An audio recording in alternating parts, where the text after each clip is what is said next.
마태복음 2장 7절에서 12절의 말씀을 가지고 동방박사가 드린 선물, 예물, 이런 제목으로 함께 우리 하나님 말씀 상고하려고 합니다. 우리 옆 사람과 서로 인사하겠습니다. 메리 크리스마스. 그래요. 영어로 하니까 잘 피부에 안 와닿죠? 예, 그러면 이렇게 한번 해보세요. 예수님이 구세주로 이 땅 가운데 오셨습니다. 또 옆 사람에 인사할 때 예수님이 구세주로 나에게 오셨습니다. 네, 그래서 우리는 기쁘게 예수님의 나심을 찬송하는 거예요. 예수님이 이 땅에 오시는 것을 기뻐하면서 우리가 찬양을 드리는 성탄절이 되면 좋겠습니다. 예, 우리가 연극이나 영화나 드라마를 보게 되면 많은 배우가 등장을 하지요. 물론 이제 혼자 하는 모노 드라마로 자기가 처음부터 끝까지 이제 1인극으로 그렇게도 진행을 할 수 있어요. 그러나 이제 연극이나 영화나 드라마를 보게 되면 많은 배우가 등장을 하지요. 어떤 배우는 이 주인공을 빛나게 하는 그러한 이제 배우들이 있습니다. 조연이지만 감초 역할을 감당해서 그 드라마가 맛깔나도록, 그 드라마가 보기 좋도록 이렇게 협력하는 조연 배우가 있어요. 그런가 하면 한 장면에 잠깐 지나가는 행인으로 나오든지 아니면 이제 물건 파는 장사하는 사람으로 나오든지 그러면서 이 영화, 드라마, 이 연극의 한 장면에 등장하는 엑스트라와 같은 인물도 있어요. 그런가 하면 그 이제 연극, 영화, 드라마에 아주 중추적인 역할을 감당하는 사람이 있습니다. 이 사람을 뭐라고 하면 주인공, 이렇게 주연, 이렇게 이야기하는 거죠. 이 사람은 주연 배우이고 이 사람은 주인공이다라고 이렇게 이야기하게 되어지는 것입니다. 여러분, 결혼식의 주인공이 누굽니까? 결혼식은 이제 남자와 여자가 한 가정을 이루겠다고 많은 사람 앞에서 예식을 치르는 것인데, 이 결혼식을 할 때 이 결혼식의 주인공이 여러분 유명 인사인 주례 선생님입니까? 아니면 이제 유명 인사로 그 결혼식에 참석해서 축하하는 하객들입니까? 아니에요.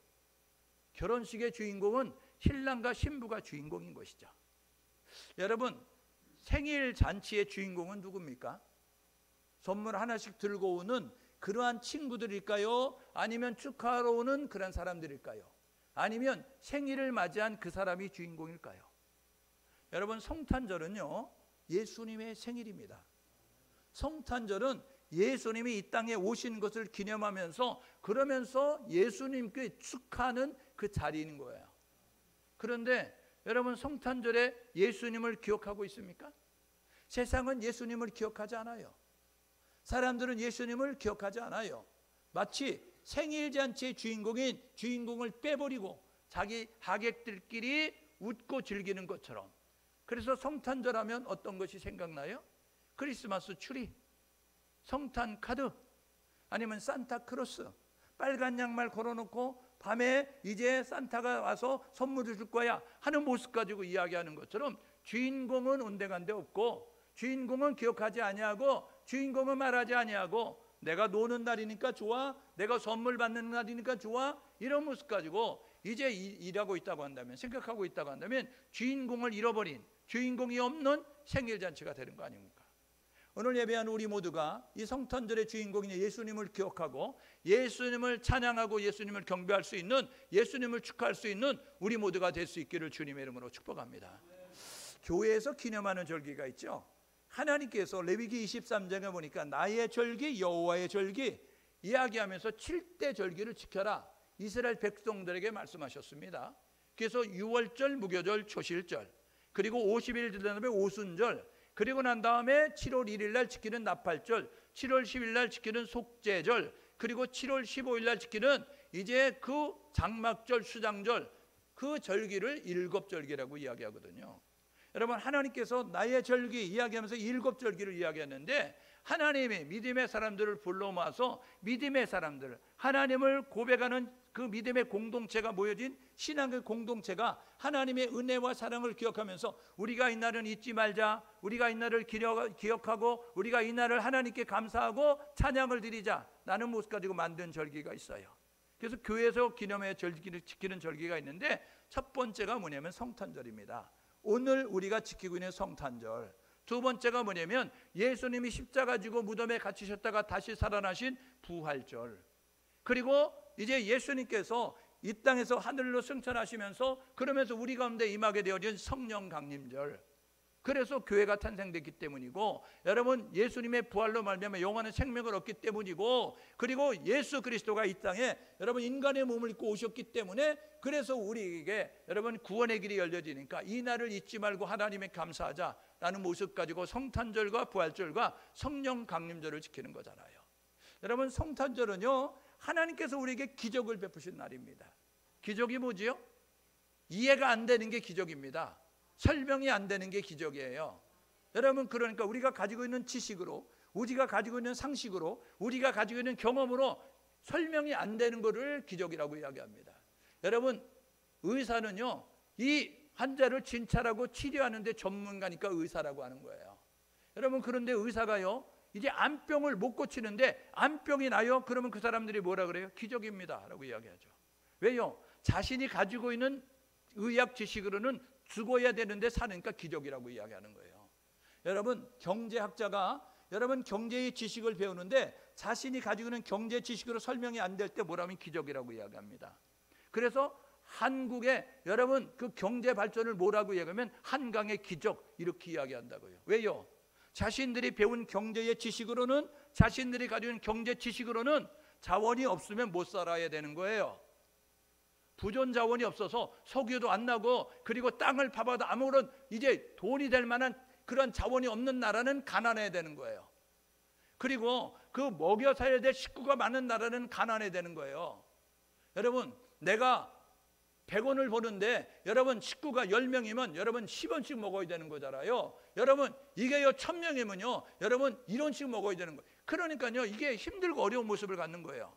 우리나라는요 인구 밀도가 땅은 좁은데 사람이 많아서 먹여야 될 식구는 많고 부존 자원은 없고, 그런데다가 식민지를 겪고 그리고 전쟁을 겪고, 그러니까 가난의 조건이 충족됐는데 어떻게 이 나라가 잘 사냐? 자원도 없는 나라가, 전쟁을 겪은 나라가, 식민지에 그러한 이제 남의 착취를 받았던 나라가, 그리고 먹여야 될 사람은 많은 나라가 어떻게 잘 살지?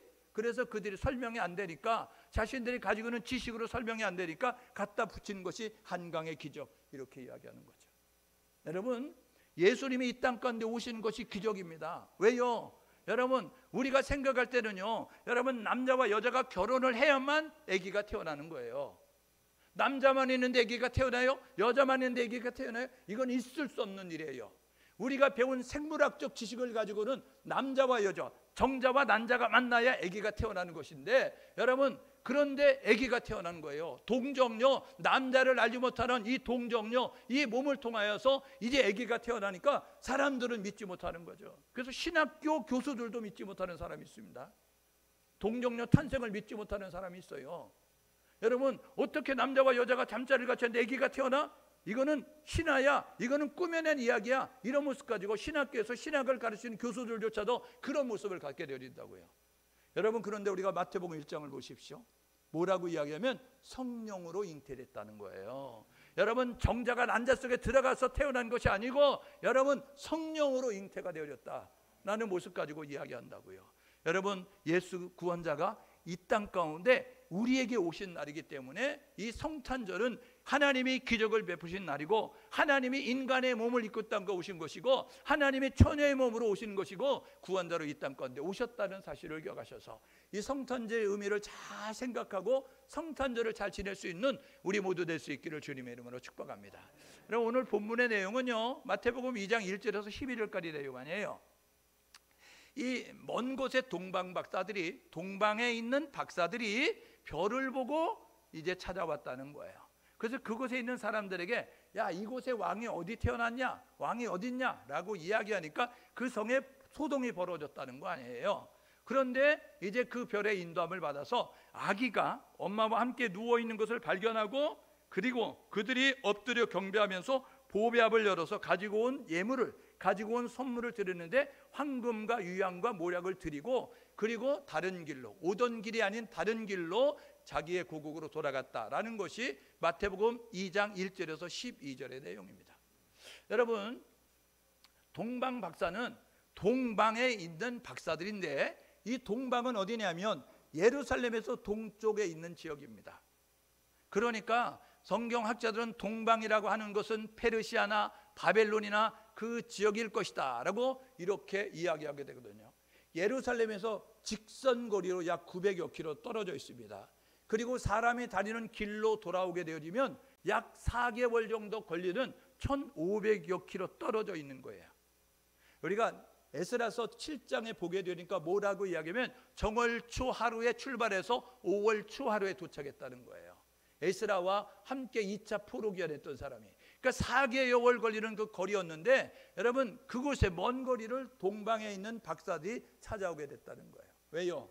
그들은 이 디아스포라, 포로로 끌려갔던, 바벨론의 포로로 끌려갔던 유대인들을 통해서 이야기를 들었는데, 이제 먼 훗날 하나님께서, 우리가 섬기는 하나님께서 우리 민족에게 메시아 그리스도 구원자를 보내실 거야. 그때 이상한 별이 나타나는데 그 별이 나타나는 때가 메시아가 오는 때야 라고 이렇게 이야기하게 됐다는 거예요.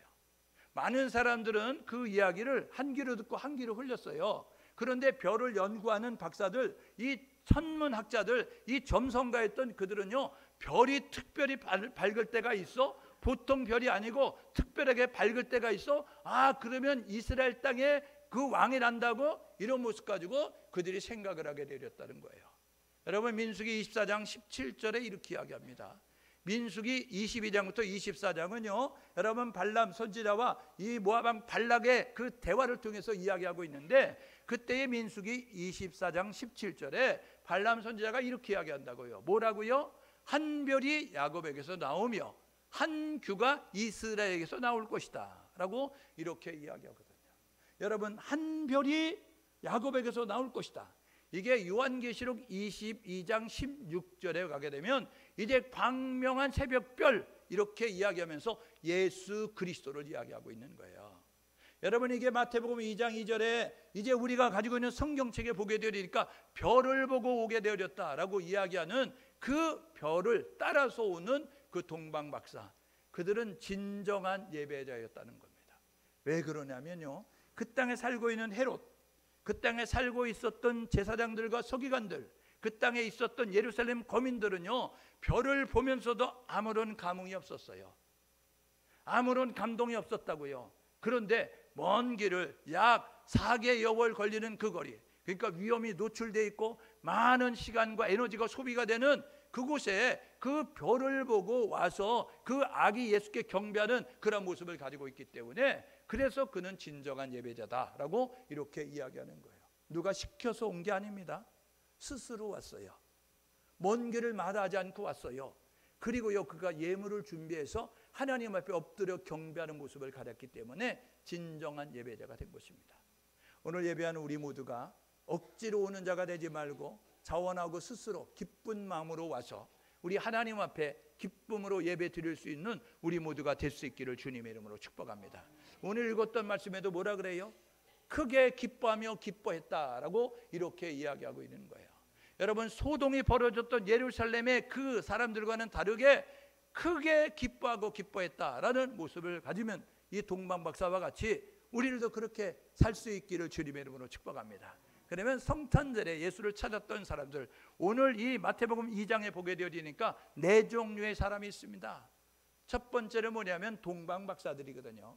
먼 곳에 있는 것이지만 4개월 거리는 약 1500km 떨어져 있는 서울 부산을 여러분 4번 왕복할 그 거리에 있는 그것을 마다하지 않고 오는 모습을 가졌어요. 지금처럼 비행기가 있는 것도 아니고 지금처럼 자동차가 있는 것도 아니라 뚜벅뚜벅 걸어와야 되고 짐승을 타고 와야 되니까 4개월 걸린다니까요. 여러분 그런데 그들이 동방박사들이 뭐하러 왔냐면 예수를 경배하러 왔어요. 여러분 그 땅에 로마가 지배하고 있었기 때문에 로마에 뇌물을 주고 내가 이 지역을 가나라는 분봉왕이 되고 싶습니다 해서 돈을 주고 그 땅에 분봉왕이 됐던 헤롯 대왕. 여러분 BC 여러분 37년에서 BC 4년까지 살았던 이 헤롯 대왕, 그 헤롯 대왕은요 돈을 주고 그것을 다스릴 왕의 권리를 샀어요. 그랬기 때문에 자기의 라이벌이 생긴다고 하니까 죽이기 위해서 예수를 찾게 되어지는 것입니다. 여러분 제사장들과 서기관들은 율법을 연구하는 사람이에요. 이스라엘 백성들에게 하나님의 말씀을 연구하면서 하나님께서 이스라엘 백성들을 구원하실 메시아를 주실 것이다, 그리스도를 주실 것이다, 어디에 태어날까, 이런 것들에 대한 지식을 알고 있었어요. 그래서 헤롯이 물어보잖아요. 어디에 태어날까 물어보게 되어지니까 그들이 이렇게 이야기합니다. 우리 옛날에 구약의 선지자 미가 선지를 통해서 미가서 5장 2절에 유다 베들레헴 에브라다야 너는 유다 고을 중에서 가장 작지 아니하냐, 그런데 너에게서 이스라엘을 다스릴 자가 나올 것이다. 미가 선지를 통해서 이 베들레헴에서 아기가 태어나는데 그 아기가 이제 이스라엘의 구원자로 오실 거라고 말씀하셨어요 라는 모습 가지고 이 베들레헴에 출생할 것을, 여러분 구세주가 출생할 것을 알고 있었다고요. 그런데 그들이 뭐라고 이야기해요? 메시아에 대한 지식은 가지고 있었지만, 그렇지만 지식만 갖고 있었지 그 메시아를 기대하거나 메시아를 사모하지 않는 모습을 가졌어요.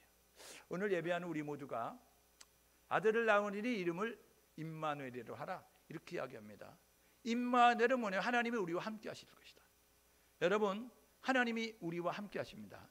그러므로 저와 여러분 모두가 해야 될 뭐냐면 임마누엘 신앙과 그리고 주님이 다시 오실 마라나타 신앙으로 무장하셔서 저와 여러분 모두가 심판주로 다시 오실 그 예수를 대망하면서 나아갈 수 있는 우리 모두가 될 수 있기를 주님의 이름으로 축복합니다.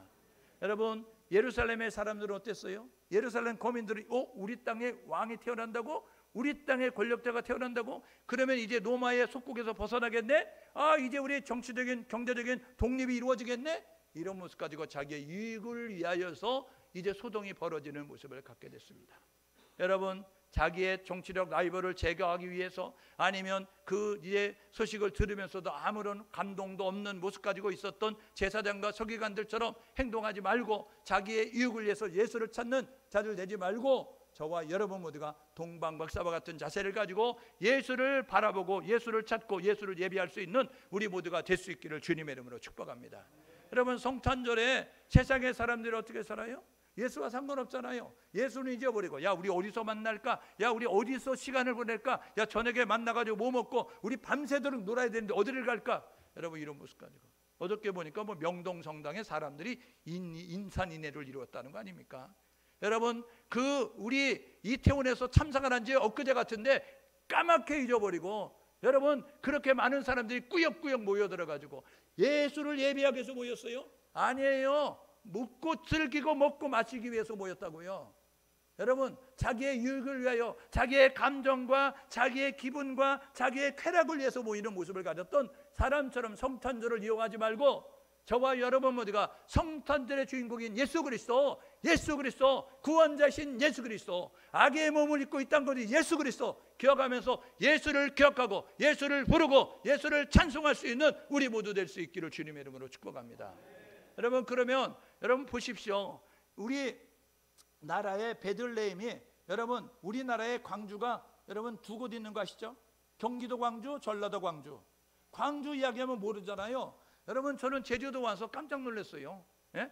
수원리가 있더라고요. 수원리가. 예? 제주도에도 고성리가 있더라고요. 고성리가.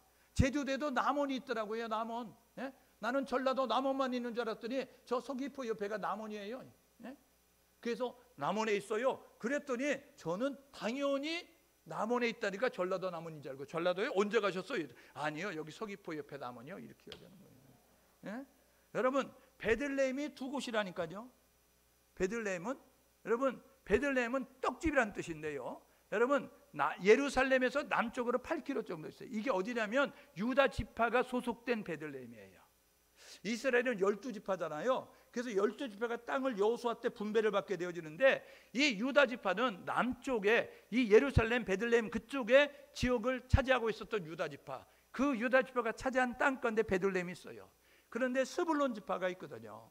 여러분 유다 지파 위에 베냐민, 그 에브라임 지파, 베냐민 지파, 그리고 그 위에 므낫세 반 지파, 그리고 스불론 지파가 있게 되어지는데, 여러분 저 갈릴리 북쪽에 있는, 보십시오. 이 갈릴리 북쪽에 있는, 여러분 이 옆에, 여러분 이 나사렛 위쪽에, 여러분 이곳이 갈릴리의 베들레헴이에요.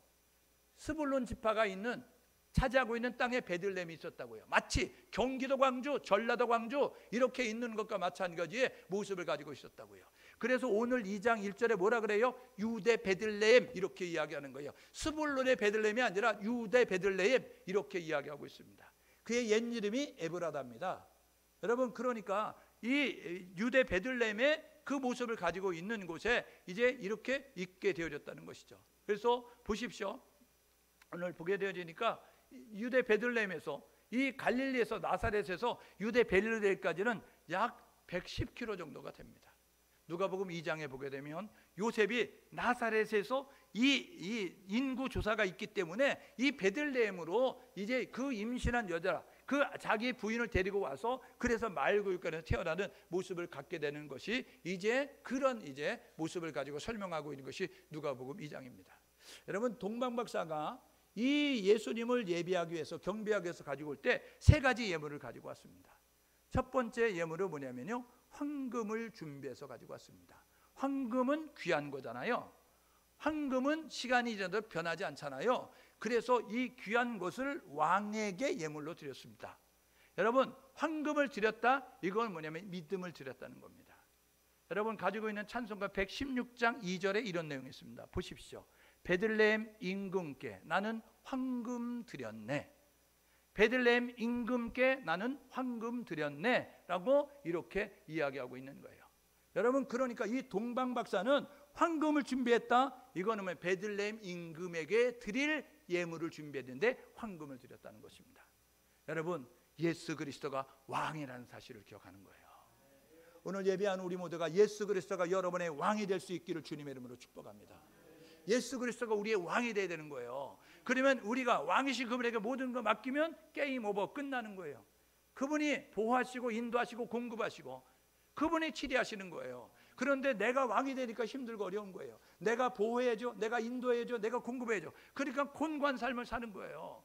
그분에게 맡겨버리세요. 성경이 뭐라 그럽니까? 너희 염려를 주께 맡겨버리라, 내 짐을 주께 맡겨버려라 이야기하잖아요. 마태복음 11장 28절에 뭐라 그러죠? 수고하고 무거운 짐진 자들아 다 내게로 오라, 내가 너희를 쉬게 하리라. 저와 여러분 모두가 해야 될 뭐냐면 여러분의 무거운 짐들을 주께 맡길 수 있는 우리 모두 될 수 있기를 주님의 이름으로 축복합니다. 그 황금을 드렸다, 이걸 뭐냐면 믿음의 예물을 드렸다는 거예요.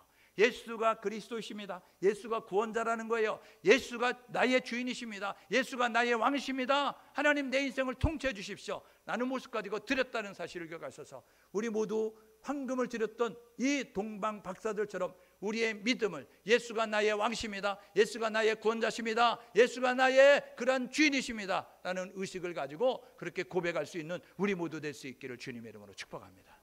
두 번째로 여러분 보십시오. 동방 박사가 드리는 것은 황금과 유향 이렇게 이야기하잖아요. 여러분, 유향을 드렸다는 것은 뭐냐면 향기로운 삶을 드렸다는 거예요. 유향은 나무의 껍질을 벗겨가지고 수액을 얻습니다. 그 수액을 여러분 그 이제 공기 속에 산화가 돼서 여러분 고체화 되어지면 그것을 이제 그 말려가지고 쓰는 것이 유향이거든요. 이것은 여러분 이제 희생과 순종의 그런 모습을 통해서 영향력을 발휘하는 거예요. 보십시오. 여기 보시면 유향나무가 있잖아요. 유향은요, 나무의 껍질을 벗겨가지고 거기에 수액, 우리가 고로쇠 나무 껍질을 벗겨가지고 고로쇠 수액을 얻는 것처럼 그렇게 수액을 얻어가지고 이것을 공기 중에 산화가 되어지면 여러분 이게 고체가 되어지는데 이것을 말려가지고 빻아가지고 여러분 불에 던지든지 이것을 빻아가지고 여러분 그러면서 식용으로 음용하면서 그러면서 이제 수양하는 것이 유향이라는 거예요. 그러니까 보십시오. 이 껍질을 벗겨서 수액을 받아가지고 여러분 그게 건조가 돼서 빻아가지고, 그러니까 예수님이 이 땅 가운데 오셔서 어떤 모습을 가지셨어요? 인간의 몸을 입고 오셔가지고 그분이 하셨던 것은 뭐냐면 자기의 몸을 으깨어서 드리면서 그러면서 하나님 말씀에 순종하면서 삶을 살게 되어졌다는 거 아니에요. 그러니까 여러분 예수 그리스도가 순종했듯이 여러분 예수 그리스도가 여러분 십자가에 죽기까지 그 희생과 헌신의 모습을 가졌다는 것처럼 우리 모두가 해야 될 뭐냐면 유향을 드렸다, 이거는 뭐냐면 사랑의 예물을 드리라는 겁니다. 구원받은 사람이 해야 될 뭐냐면 내 너를 위해 몸 버려 피 흘려 죽었는데 너 나 위해 무엇하느냐? 주님 물어보실 때 주님 제가 주의 말씀에 순종하겠습니다. 주님, 제가 주님의 그 부르심에 순종하며 헌신의 삶을 살겠습니다. 라는 모습 가지고 희생과 헌신의 삶을 나아가는 것이 믿음의 사람이 가져야 될 삶의 자세라는 거예요. 그래서 누가복음 2장 51절에 소년 예수님의 모습을 이야기하는데, 예수께서 함께 내려가사 나사렛에 이르러 순종하여 받으시더라. 순종하여 받으시더라. 하나님이니까 순종하지 않아도 돼요. 세례 요한에게 세례를 받았던 예수 그리스도, 그분은 어릴 때 이 어머니 요셉, 어머니 마리아와 아버지 요셉에게 여러분 순종하여 받으셨다. 부모를 공경하라 이야기하면서 자기는 공경하지 않는 모습을 갖는 것이 아니라 여러분 삶으로, 행동으로 본을 보였던 것처럼 예수님이 그렇게 사셨다고요. 여러분 빌립보서 2장 8절 보십시오. 그는 근본 하나님의 본체신데 자기를 비워 종의 형체를 가지고 사람의 모양으로 나타나셨다. 이게 빌립보서 2장 6절 7절 아니에요? 그리고 2장 8절에 이야기하죠. 자기를 낮추시고 죽기까지 복종하셨으니 십자가에 죽으십니다. 여러분 십자가에 죽는 것이 하나님의 뜻이니까 겟세마네 동산에서 땀방울이 핏방울이 기도했던 예수 그리스도, 그분은 자신의 의견을, 자신의 뜻을 내려놓고 십자가에 죽기까지 복종하시는 모습을 가졌어요. 오늘 저와 여러분 모두가 죽기까지 헌신하고 죽기까지 순종하고 죽기까지 충성할 수 있는 우리 모두 될 수 있기를 주님의 이름으로 축복합니다. 여러분 세 번째로 해야 될 일은 뭐냐면 몰약을 드렸다는 거 아닙니까? 몰약. 여러분 몰약을 뭐냐면 구원에 감사하는 삶이에요. 여러분 보십시오. 이 몰약 나무가 있는데 약 3m 크는 관목입니다. 이것도 역시 마찬가지로 껍질을 벗겨서 수액을 받아가지고 이것을 건조시켜서 여러분 이걸 고쳐서 이것을 빻아서 여러분 드리는 거예요. 이 몰약의 용도는 뭐냐면요, 여러분 악취를 제거하게 하는 여러분 그런 모습을 갖는 거예요. 그리고 여러분 방부제, 썩음을 방지하는 모습을 갖기 때문에 장례를 치를 때 주로 이것의 몰약을 넣게 되어진다는 것입니다. 그러니까 썩음도 방지하고 악취도 제거하는 모습을 갖게 되어지니까 이제 장례를 치를 때 이렇게 행동하게 되어집니다. 구약시대의 몰약은요 어떻게 사용했느냐, 기쁨과 즐거움의 상징이었어요. 그러니까 몰약은 이 향기를 이제 나게 만드는 것이니까 이것을 가지고 기쁨과 즐거움으로 이제 이 몰약을 사용했어요. 근데 신약에 오면 이 몰약이 고난의 상징입니다. 왜요? 예수 그리스도를 십자가에 못 박았을 때 내가 목이 마르다 이야기했더니 해움을 담은 우슬초에 담은 그것을 가지고 몰약을 쓴 포도주를 그에게 드림을 통하여서, 이것은 예수 그리스도가 십자가의 고난, 예수 그리스도가 십자가의 죽음, 예수 그리스도가 십자가에 죽으셨다가 장례 치르는 그 절차를 이야기하기 때문에 이 몰약은 고난을 상징하는 겁니다. 저와 여러분 모두가 동방박사가 이 몰약을 지렸다. 이거는 뭐냐면요, 예수 그리스도가 우리를 위해서 죽으심으로 말미암아 그래서 우리는 어떤 모습을 갖느냐면 영원한 생명을 얻게 된다는 거예요. 그래서 116장 4절 보십시오. 116장 4절은 이렇게 이야기합니다. 뭐라고요? 보십시오. 어디 갔어요? 네, 여기 보십시오. 4절에 주의 죽을 몸 위에 나는 몰약 드렸네. 주님이 우리를 위해서 죽을 몸 위에서 나는 몰약을 드렸대요. 3절에 보십시오. 거룩하신 구세주께 나는 유향 드렸네 라고 이렇게 이야기하고 있는 거예요. 저와 여러분 모두가 해야 될 뭐냐면요, 이 동방박사가 믿음의 예물을 드렸고 그리고 소망의 예물을 드렸고 그리고 이제 그 모두가 해야 될 일을 가지고 이제 사랑의 예물을 드렸던 것처럼 우리가 그런 모습 가지고 나감이 우리 가운데 있어야 된다는 것입니다. 오늘 우리 이렇게 결단하고 사셔야 됩니다. 첫 번째는 뭐냐면요, 성탄절을 맞이해서 주인공이신 예수 그리스도 그분을 기억하면서 첫 번째는 동방박사와 같은 열심을 품고 주를 섬길 수 있기를 주님의 이름으로 축복합니다. 여러분 열심을 품고 주를 섬기십시오. 찬송을 부를 때도 열심히 하시고 기도를 할 때도 열심히 하시고 저와 여러분 모두가 봉사를 할 때 열심히 하시고, 사람이 있는 곳에서 잘하고 사람이 없는 곳에서 안 하는 모습 때문에 안 되잖아요. 연말 되면요 불우이웃을 돕시다. 그러면 여러분 방송 매체에 불우이웃을 돕시다 하면요 대기업체들이 방송에 나오는 곳에는요 여러분 수십억씩 갖다 드리면서 무슨 기업이 얼마를 헌금했습니다, 얼마를 기부했습니다 이런다고요. 여러분 근데 신문지상에 나지 않는, 방송 매체에 나지 은밀한 드러나지 않는 곳에서 여러분 봉사하는 것이 진짜 봉사라는 거예요. 사람이 있을 때만 잘하는 것이 아니라 사람이 없을 때도 한결같은 자세를 가지고 나아갈 수 있는 우리 모두 될 수 있기를 주님의 이름으로 축복합니다. 기독교는 언행일치의 삶, 기독교는 신행일치의 삶인 거예요. 여러분, 언행일치는 뭐냐? 말과 행동이 똑같은 겁니다. 내가 하나님을 사랑합니다. 그러면 형제와 이웃을 사랑해야 되는 거예요. 여러분, 요한 1서 4장 20절 21절에 뭐라 그래요?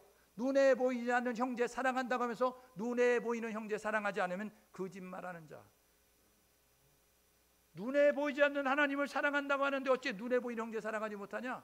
그래서 야고보서 2장 26절 이야기하죠. 영혼 없는 몸이 죽은 것처럼 행함이 없는 믿음은 죽은 거야, 이야기하는 거 아니에요. 여러분, 신행일치의 삶을 살아야 됩니다. 내가 믿습니다 하면 그 믿음이 행동으로 적용 실천 드릴 때 그 믿음이 진짜인 거예요. 입술로 지식으로 아는 믿음이 아니라 저와 여러분 모두가 행동으로 실천할 때 진짜 믿음의 사실을 기억하셔서 열심을 품고 주를 섬길 수 있는, 먼 거리 마다하지 아니하고 위험이 있지만 마다하지 아니하고 와서 예배드렸던 이 동방박사와 같은 자세를 가지고 예배할 수 있기를 주님의 이름으로 축복합니다. 두 번째로요, 별의 인도함을 받고 그리고 꿈의 지시하심을 받고 그가 행동하게 되셨습니다. 두 번째 해야 될 일은 영적 분별력을 가질 수 있기를 주님의 이름으로 축복합니다. 마지막 때가 되면요, 이 분별력이 사라지는 거예요. 왜요? 이 혼미의 영이 역사하기 때문에 진짜 가짜를 구분한다는 거예요. 여러분, 참복음과 거짓복음을 구분할 줄 알아야 되잖아요. 진짜 교회와 가짜 교회를 구분할 줄 알아야 되잖아요. 여러분, 그런데요, 사람들을 많이 모은다고 진짜 교회가 아니라니까요. 여러분, 변질된 복음을 전하는 교회는 구원이 없습니다.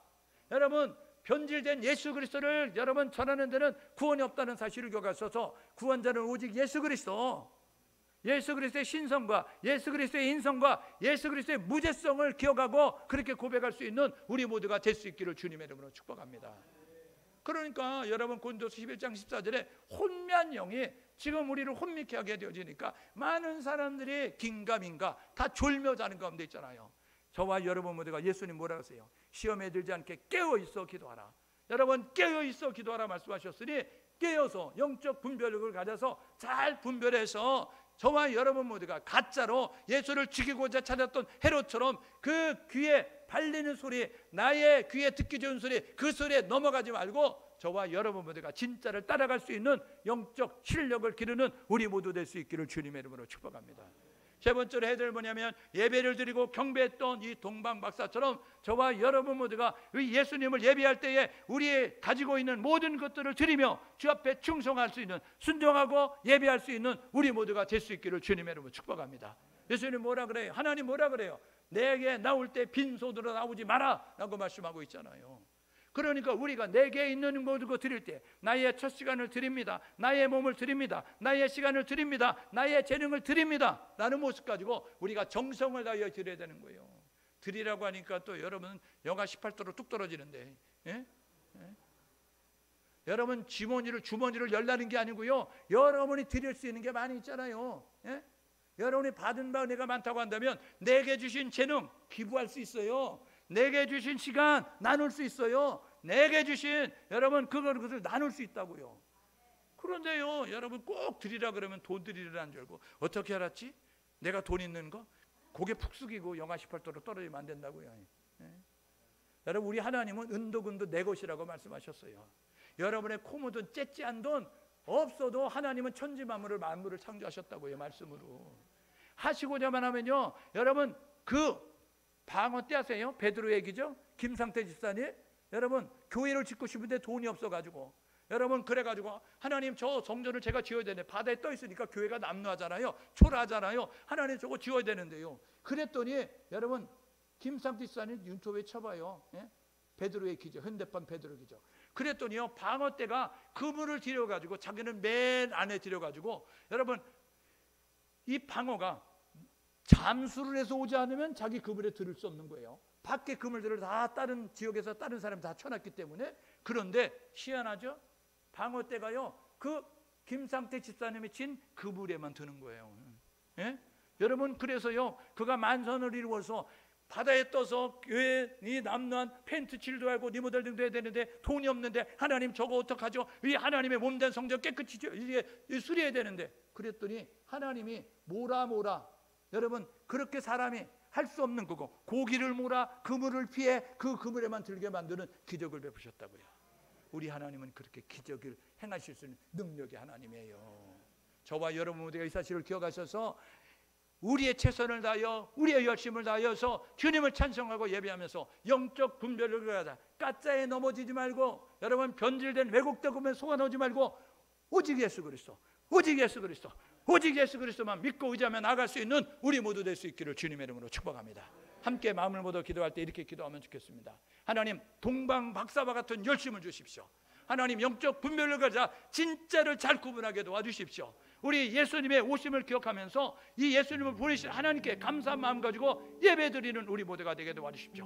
믿음을 드리게 도와주십시오. 사랑의 실천이 있게 도와주십시오. 소망을 가지고 살게 도와주십시오. 우리 이제 함께 마음을 모아서 하나님 앞에 기도하겠습니다. 하나님 아버지, 은혜를 감사합니다. 오늘도 우리를 불러주셔서 감사하고요, 저희들이 하나님의 은혜 가운데서 하나님 성탄절을 맞이하게 하셔서 감사합니다. 성탄절의 주인공 예수 그리스도이심을 깨닫게 하셔서 예수 그리스도를 기억하고 예수 그리스도를 경배하는 우리 모두가 될 수 있도록 하나님 인도하여 주옵소서. 동방박사가 먼 길을 마다하지 않고 자원하는 마음으로 예물을 준비해서 나와서 아기 예수께 경배드리는 것처럼 우리들도 하나님 스스로 자원하는 마음 가지고 하나님 우리의 정성을 다하여 우리 하나님을 찬송하고 예배하며 나가는 우리 모두가 될 수 있도록 인도하여 주옵소서. 황금을 드렸듯이 하나님이 예수 그리스도가 나의 주권자임을, 왕이심을 인정하면서 고백하게 도와주십시오. 하나님, 유향을 드렸듯이 하나님 우리가 사랑의 실천을 통하여서 하나님 많은 사람이 향기하는 모습 가지고 살게 도와주십시오. 하나님, 모약을 드렸듯이 예수 죽으심으로 우리가 구원받았음을 깨닫게 하셔서 감사한 마음 가지고 천국 소망 가지고 나아갈 수 있도록 은혜를 나누어 주옵소서. 그렇게 축복하시고 일하실 하나님 기대합니다.